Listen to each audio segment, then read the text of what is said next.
JavaScript एक dynamic language है, ये तो आपने सुना होगा, पर ये डायनामिक क्यों है और डायनामिक का मीनिंग क्या है, ये आज वीडियो में समझते हैं। जावास्क्रिप्ट में वेरिएबल को डिक्लेयर करते वक्त उसका टाइप डिफाइन करना नहीं होता। मींस वो इंट है या स्ट्रिंग है या फ्लोट है या और कुछ है, ये कुछ डिफाइन करना नहीं पड़ता, इसलिए जावास्क्रिप्ट को डायनामिक लैंग्वेज कहा गया है। अब इसे हम एग्जाम्पल के जरिए समझते हैं। लेट्स से मैंने यहाँ एक बॉक्स नाम का वेरिएबल डिफाइन किया जिसके अंदर 1 है।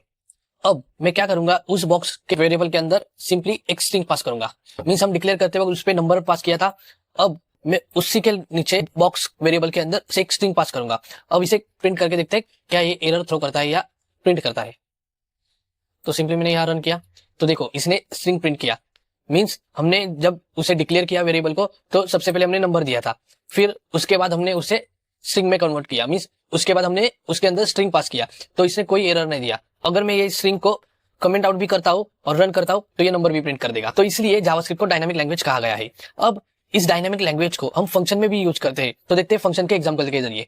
अब सिंपली मैं इसे हटा देता हूं और यहाँ फंक्शन कीवर्ड लिख के फंक्शन का नाम बॉक्स देंगे और उसके बॉडी के अंदर कंसोल लॉग करेंगे और बॉक्स के पैरामीटर्स के अंदर 2 वेरिएबल्स रखेंगे, ए कॉमा बी, और उसी वेरिएबल को हम आउटपुट में प्लस करेंगे। सबसे पहले इसे क्लियर करते हैं।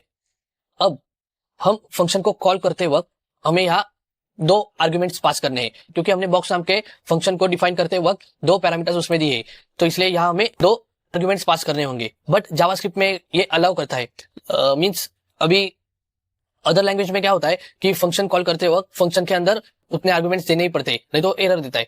बट जावास्क्रिप्ट में ऐसा नहीं है। अभी सबको बारी बारी टेस्ट करके देखते हैं। लेट्स से हमने यहाँ 2 पैरामीटर्स दिए तो 2 आर्गुमेंट्स यहाँ देते। लेट्स से मैंने 3,3 का सम करना है तो ये हमें 6 प्रिंट करके देगा। लेट्स से हमने उसमें एक ही आर्गुमेंट दिया तो क्या होगा, पैरामीटर तो 2 है बट आर्गुमेंट एक ही है, तो अदर लैंग्वेज के हिसाब से ये एरर आना चाहिए, बट जावास्क्रिप्ट में ऐसे नहीं होता। तो जावास्क्रिप्ट में सीधा नॉट अ नंबर बताता है। मींस सबसे पहले आपको प्रिंट करके देता हूं।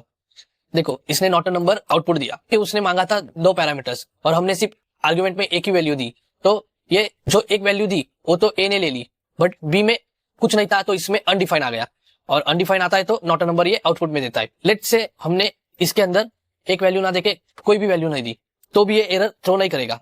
तो देखते, तो इसने फिर से नॉट अ नंबर भेज दिया बट एरर नहीं दिया। अब हमने स्टार्ट से देखा था कि 2 वैल्यू हमने पास की थी तो उसने हमें आउटपुट में नंबर दिया था।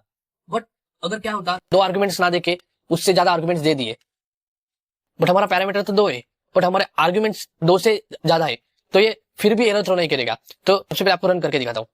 तो देखो फिर से इसने 6 दिया। इसने क्या किया, स्टार्टिंग के 2 आर्गुमेंट्स को पढ़ लिया बट जो अदर्स वैल्यूज थे उसे इग्नोर कर दिया। तो इसलिए जावास्क्रिप्ट को हम डायनामिक लैंग्वेज कहते हैं।